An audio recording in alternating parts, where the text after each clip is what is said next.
Hi, my name is Terry Bybee. I am the founder of Women Who Risk, and I challenge, inspire, and empower women to let go of self-doubt, release perfectionism and imposter syndrome so that they can take joyful, extraordinary risks for their own success. And I am meeting here today with Barbara Hope Klein-Barr.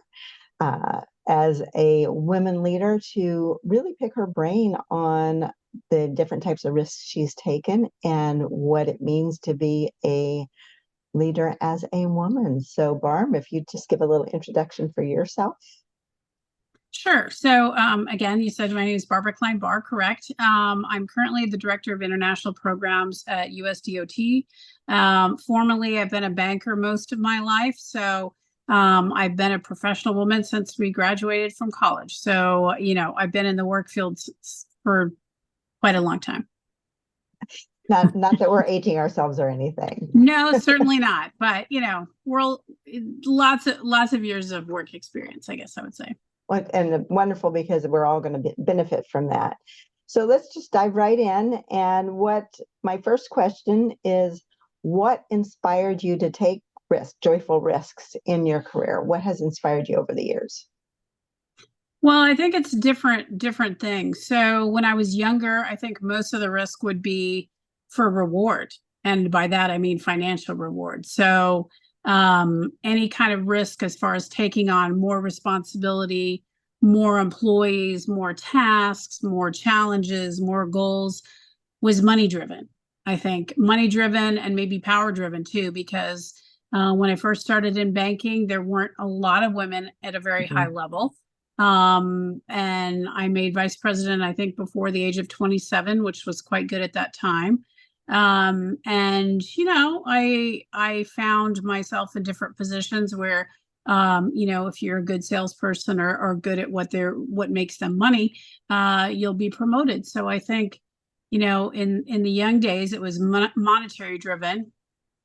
And maybe a little bit of self-esteem too. But, if you're good at what you do, you get rewarded. But I think also if you're a salesperson, you get rewarded to a certain level. And so that leads me to my next thing is that at some point, I think I hit a wall where I couldn't go any further unless I made a very true change. So at that point, I had received my MBA in finance and investments, but it was only so far I could go at the bank without moving to a headquarters location in a different area, which I didn't want to do.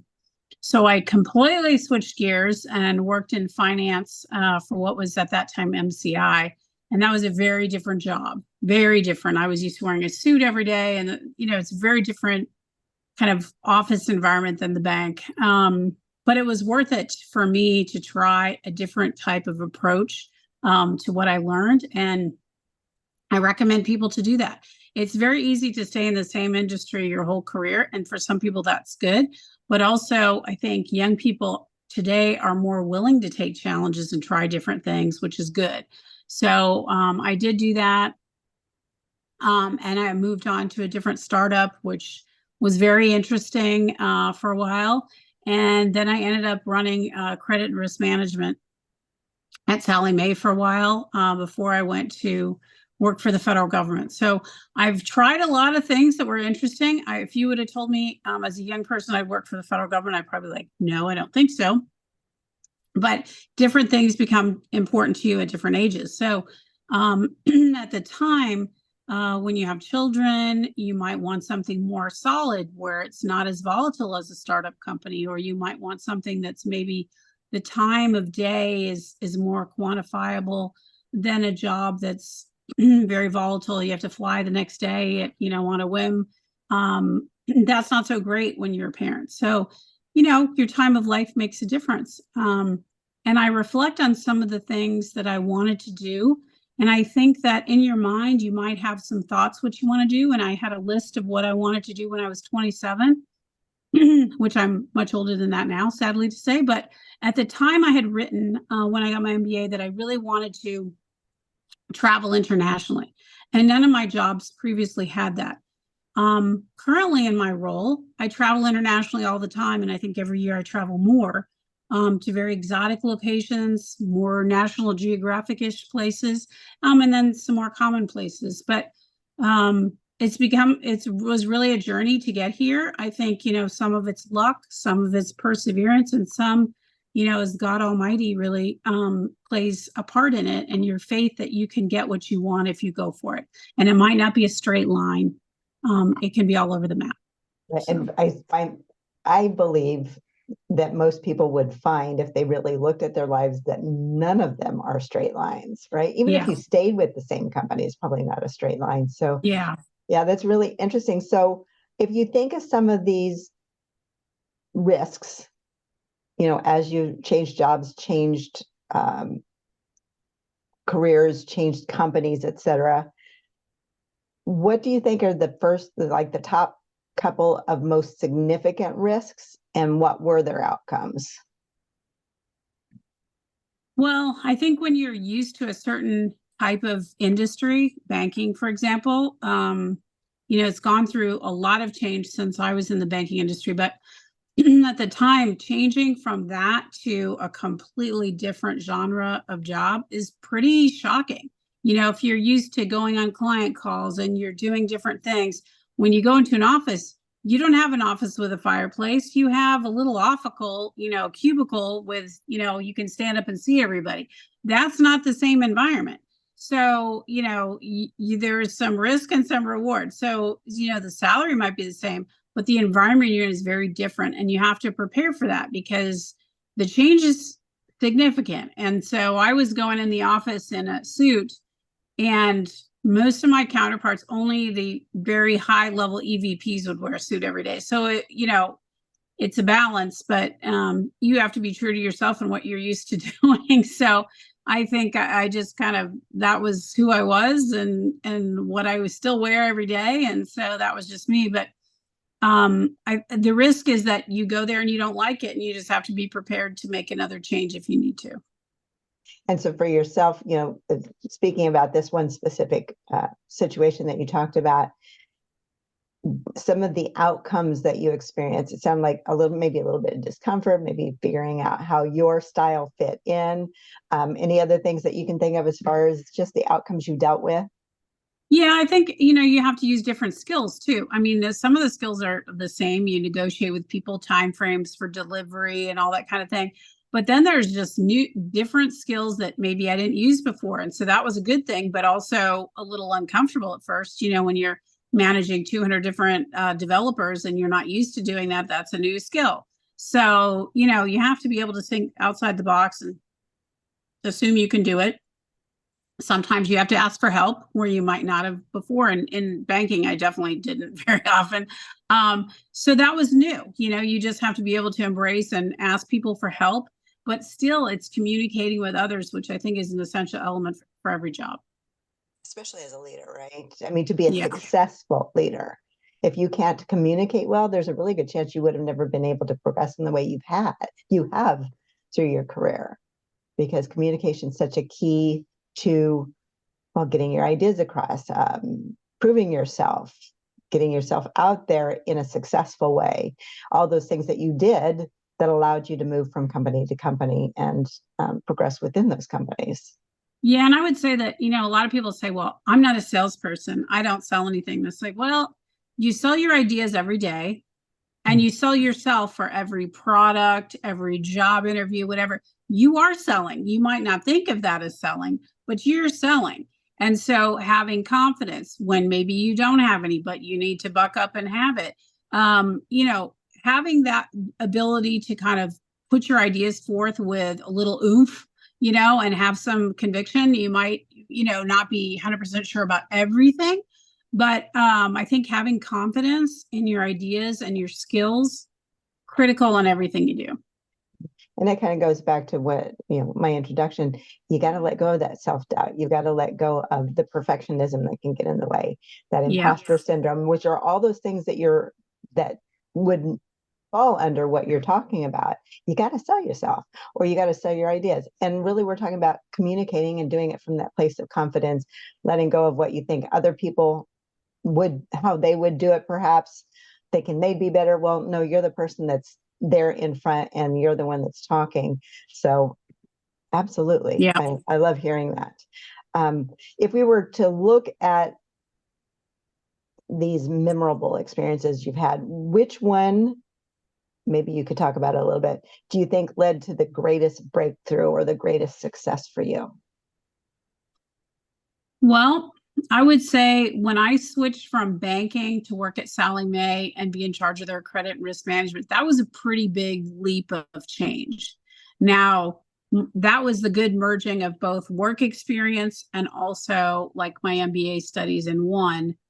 And that was a big launching job for me. We went to rating agencies to make presentations. We went to board meetings. I was in charge of the credit committee for Sallie Mae for many years, and so for the time I was there, and so that was a real launch off into, you're with executives every minute most of the time, and you have to be on pretty much as soon as you arrive, and so some of it was high stress, not all of it. Some of it could be really fun. But there was a lot of learning and a lot of different ability to use skills, which was great. So for me, that was a lot of learning, but also the ability to use the application to make sense with all of the things I'd done before. So I would say that was a big growth opportunity, and using of a lot of different skills. Excellent. And like you said, it sounds challenging but fun. Yeah. It had its fun moments. It certainly had its challenging moments, both. Yeah. Well, and that's kind of life, right? We hope that we have some kind of balance with that. Yeah. So as you were going through these different phases, these, whether there were life changes, whether they were skill changes, how did you overcome self-doubt or fear when taking these risks? So I think a lot of them, not that I'm a fly by the seat of my pants person all the time, but I would say a lot of the times I look at it, make my decision and go forth. No second guessing. What if I did this? What if I did that? First of all, I didn't have time. I've always been a really busy person, always kind of a lot going on. So there wasn't a lot of time to keep second guessing, because I thought, well, this seems like the right opportunity. I'm going to try it. If I don't like it, I'll make a change. So not getting too caught up in what if this is not, my job for the rest of my life. That I never kind of worried about. I would just thought, okay, I'm going to try to do it. If I don't like it, I'll try something else.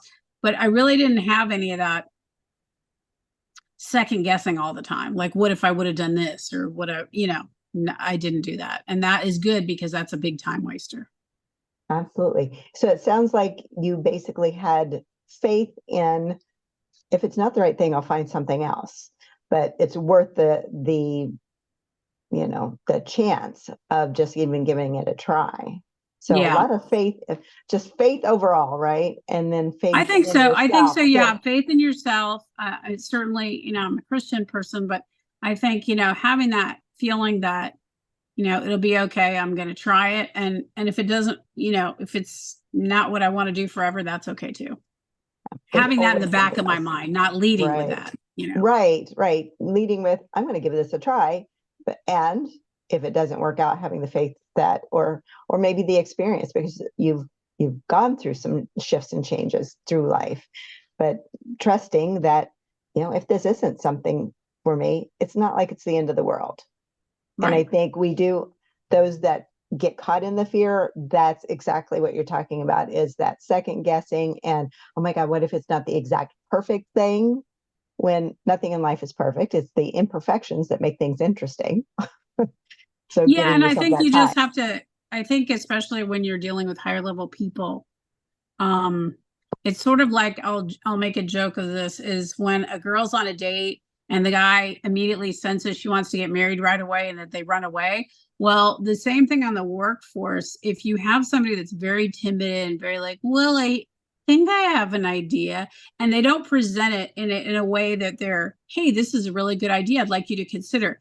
Instead of they do in kind of such a way where it doesn't seem like they're very confident it's a good idea, probably that idea is not going anywhere, because you have to believe it in yourself and be able to present it before any leadership person is going to take it serious. And so I think you have to go forward with that personal. I've got the armor on. I'm going to go in and give it a go, and have that inner faith in yourself. And then if they don't like the idea, that's okay, but you gave it a shot. Right, right. And just the opportunity to get up in front and present something so that you're letting people know that you have ideas, that you can come up with innovations, solutions, etc. I think is a big Right. deal, whether it's the perfect answer or not. Again, that perfect thing is a false entity anyway. So allowing yourself some space to just give it a shot, to take the risk. I think so. And there are, I mean, it's sad to say, but there are some women that I don't think do that very well, and they lose a lot of opportunities.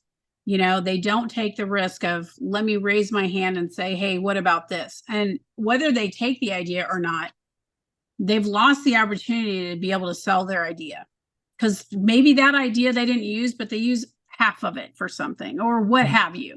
I always think it's good to give it a shot, because you don't know what would happen if you don't, Which is why you've been able to do what you've done, because you've taken the risk, you've given it a shot. So that's really exciting. So you've kind of alluded to this a little bit. Well, actually, I'm going to go a different spot for a moment. So you've taken a lot of risks through your career, through your life.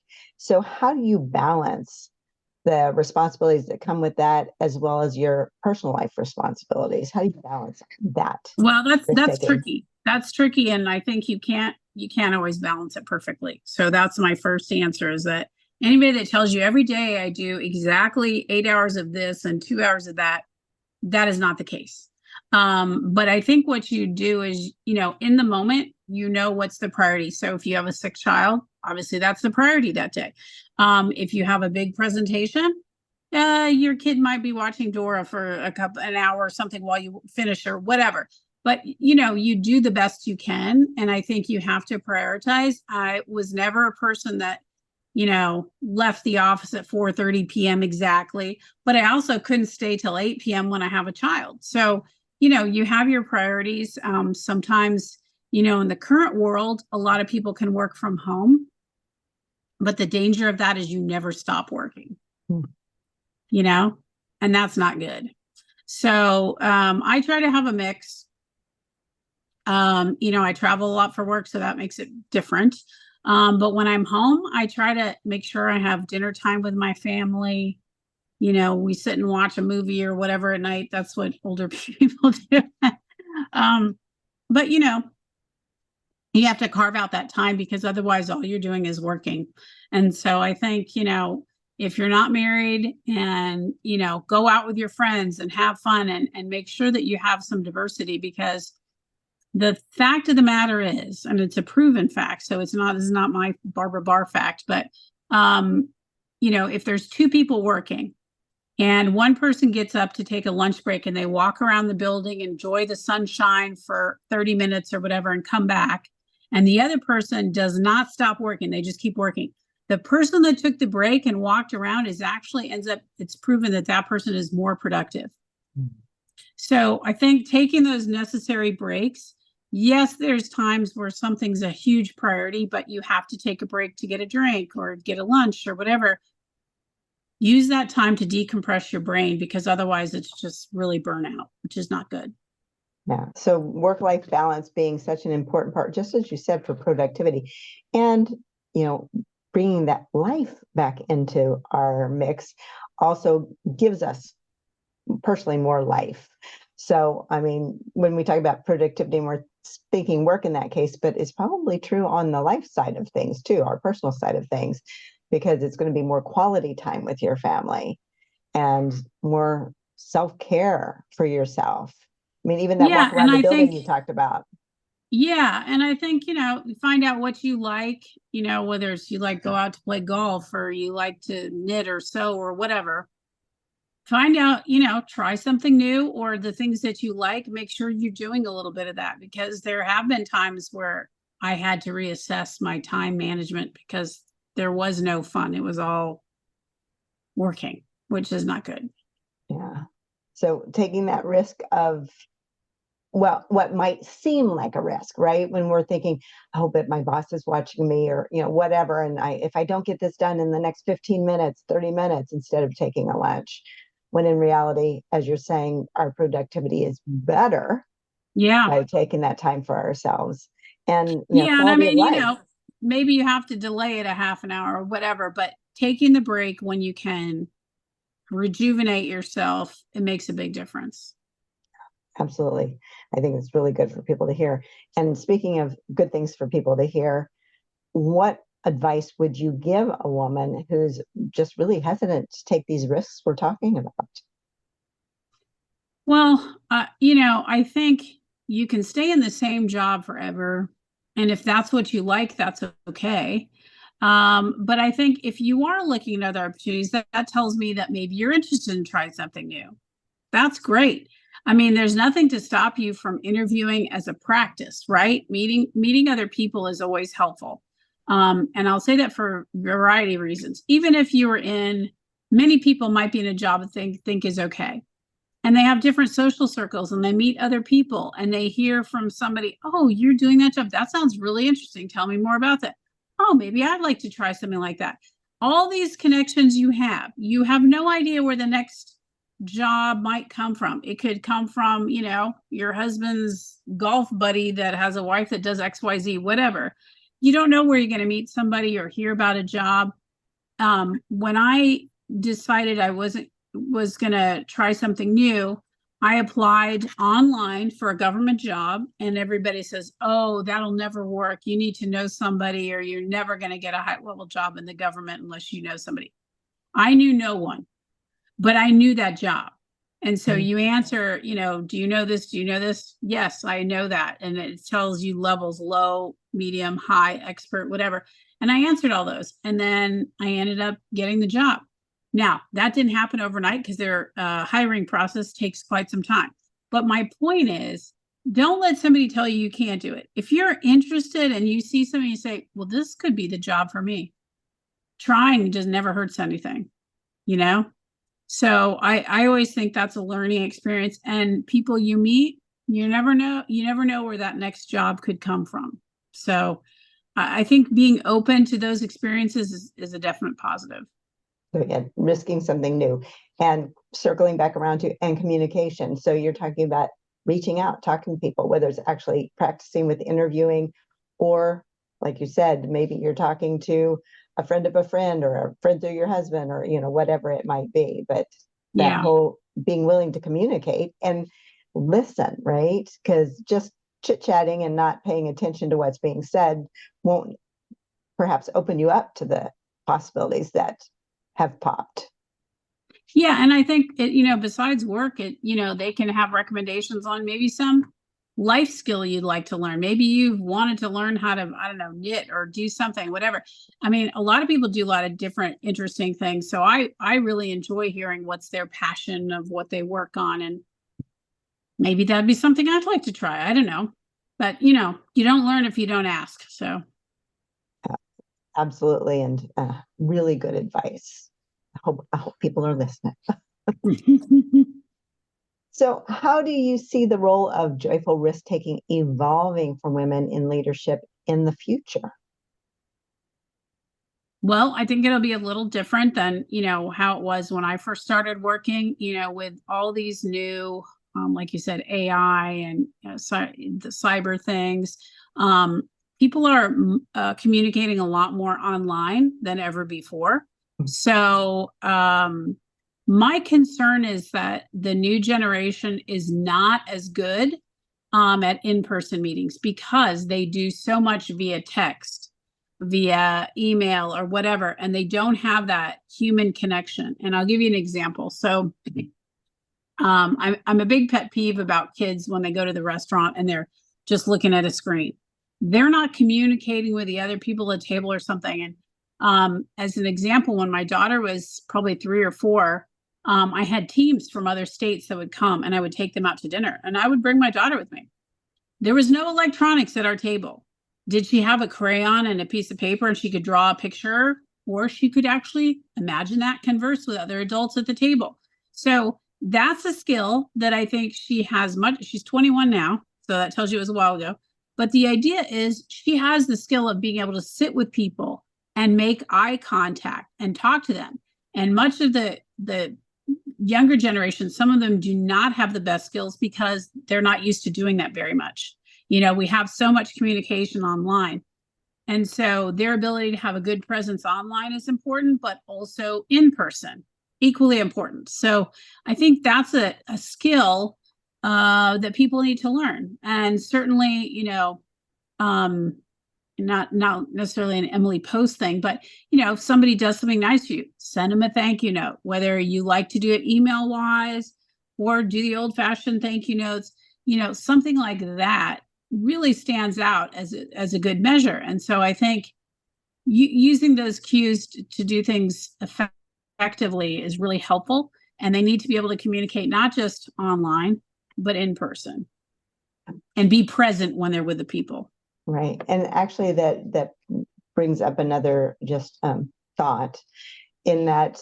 So we've got the young people that are really technically advanced and therefore maybe not quite so personally skilled advanced. And then we have more of the old school that have those skills of the communication in person and such, but maybe not quite so technically skilled. So it's really an interesting mix in the world right now of what we have going on between the two, because not only do we each have our own challenges, but then how do you work together as a good team? And just like you're talking about your concern for the future with these young people, well, then how do you manage them? How do you help them be successful? How do we teach these skills that they don't use on a daily basis? So definitely things to consider. And I know that the workforce is so much different now, when we're talking the younger, I'll say 20. It's very different. Some people prefer to just have 100% remote job. And so I'm not saying there's anything against that, but it's difficult to have team meetings where you really know that person, because you're not walking down the hall saying, oh, hi, did you watch that show last night or something? No, because you only see them in meetings online and that's it. Yeah. Very different. So definitely something for all of us to look forward to as we are advancing, especially as leaders in the workforce of what ways are we going to address some of these challenges? What ways can we be innovative and use the technology, but still bring in that personal touch of in-person communication, in-person meetings where possible, because I think even some industries are moving away from that. So how do we keep the connection when things are changing so much? It's an interesting world we live in right now, isn't it? Yeah. Yeah. Well, I want to just ask if you have any other additional thoughts you want to share, any questions that have come to mind for you that you want to discuss? I would just say on the topic of risk sharing, I'm probably a risk averse person by nature. So, I can probably in my head do some kind of risk assessment of like, well, I wouldn't do this, it's too much risk or that or whatever. But on these kind of things where there's an opportunity, I think you have to think about the opportunity risk of not doing it, right? Because if you don't try, you have no idea, well, would that have been no idea. So, there's risk in doing something, but there's also risk in not doing something. So the opportunity cost of inaction can be expensive.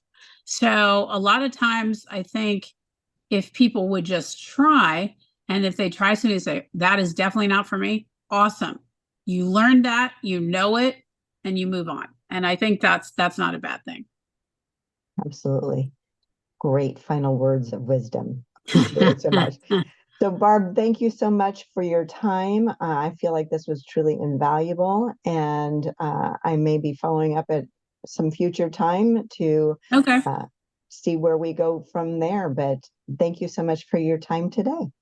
You're very welcome.